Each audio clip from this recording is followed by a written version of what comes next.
There is new stuff in one of my favorite apps, Bookmark Editor.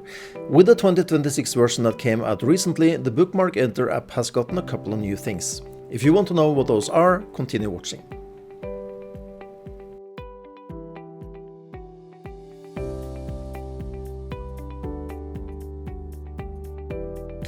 Bookmark Editor has become one of the most used apps on the 3DEXPERIENCE platform. If you are new to the platform and you haven't used this app yet, it is what you use to navigate your content in a familiar folder structure. You use Bookmark Editor to create the folders and to browse and to find content. You can also do a lot of document management activities like creating new revisions, releasing content, duplicating content and other things. Go watch my other videos about Bookmark Editor for more.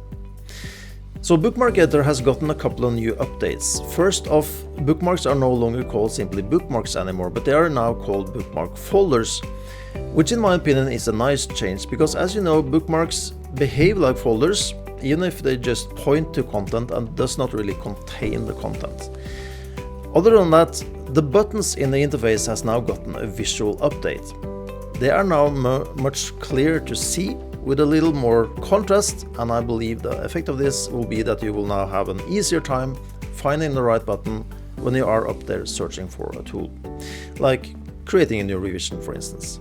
Also, when you drag and drop a bookmark folder elsewhere, you will be asked now if you want to move or duplicate the bookmark. Any sub-level bookmark will be affected as well. The content, meaning your 3D and documents, will not be duplicated though, and that is a good thing.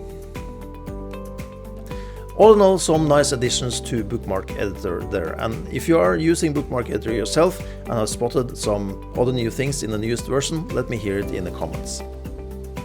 Thank you for watching, see you next time.